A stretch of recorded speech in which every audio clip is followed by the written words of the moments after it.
武力全开，不断探索。本期哇哦大牌来信吧，我们请到了 Xform 刘俊，先跟大家打个招呼吧。借助声音的力量，跨越时空的距离。大家好，我是 Xform 刘俊。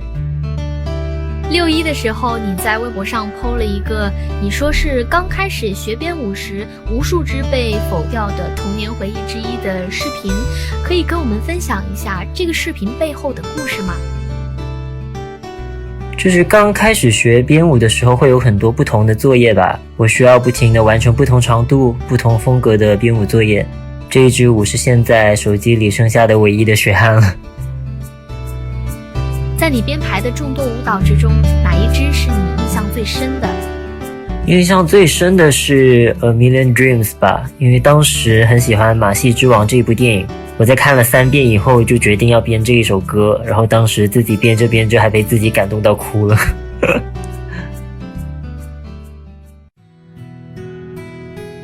看别人跳你编排的舞蹈，感觉如何呢？会不会对比你最初想要的那种效果和最终呈现的效果呢？如果不满意，会据理力争吗？没什么感觉吧？不会啊，因为作品最终是属于表演者的，跟我没什么关系。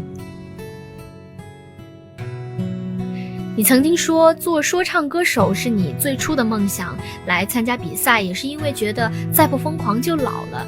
那你觉得现在算是实现梦想了吗？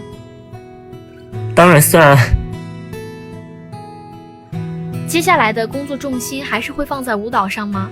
会想尝试什么新的领域吗？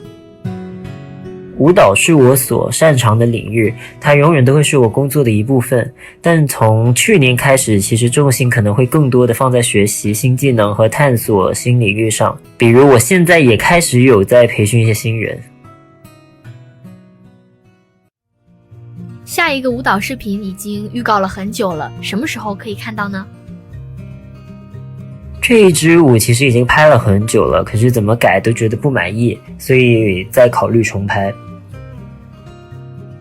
听说你4月底搬了新家，现在收拾的怎么样了？那在新家有发生什么有趣的事可以跟我们分享吗？收拾的蛮舒服的，家里也迎来了新的成员阿比猫。粉丝福利时间，可以为我们录制一段晚安祝福吗？听完这段语音就该去睡觉咯，不然明天就该水肿了。晚安啦，拜拜。你还记得上一次亲手写信是什么时候吗？应该是在组里给粉丝回信的那一次吧。相比较发微博、发微信，你觉得写信有什么不同呢？不能带图，不能带 emoji。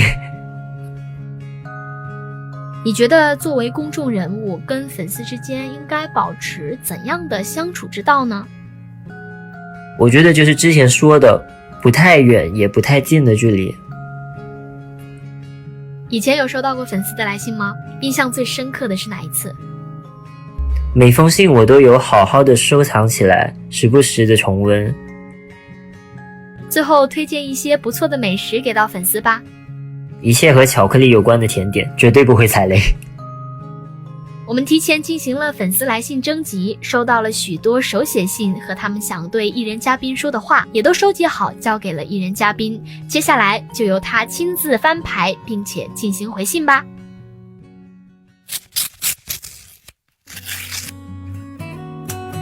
亲爱的刘俊，你好，不知道下一次看到你的舞台要到什么时候。去年夏天我回国刚开始无所事事，无所适从，很难独处，直到打开那一场选秀注意到了你，我迅速追平了更新，又开始考古你所有的视频，14天悠忽而过。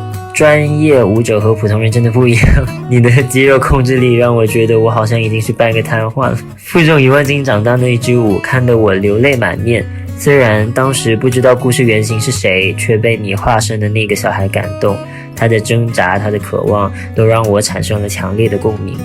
我也第一次感受到舞蹈真的可以传递某种细微的甚至很难用语言表达的情绪。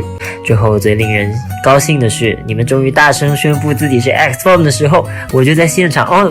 当时你也在现场，我一听闻日程就立即朝现场飞奔而去。你终于要实现自己最初的梦想了。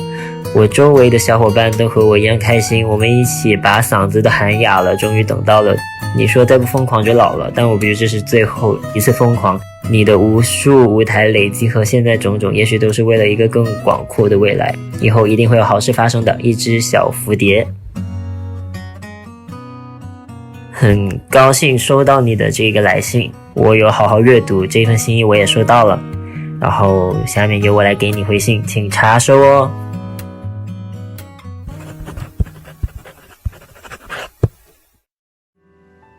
首先非常感谢你喜欢腹中一万斤长大这个编舞，然后也很感谢你见证了我的这一整段的旅程，甚至是包括陪我走到了最后宣布我们是 X-FORM 的时候，你也在现场。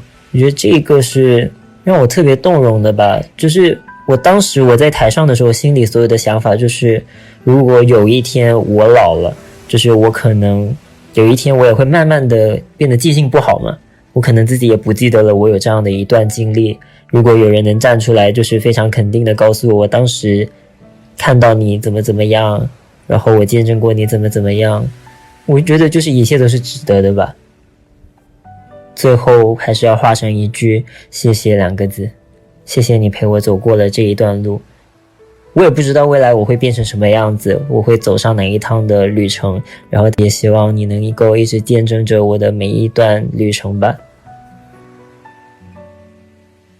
感谢 X-FORM 刘俊和这位粉丝的来信分享，希望每一个小可爱都可以被温柔以待，也期待 X-FORM 刘俊可以在更多领域为我们带来更多惊喜。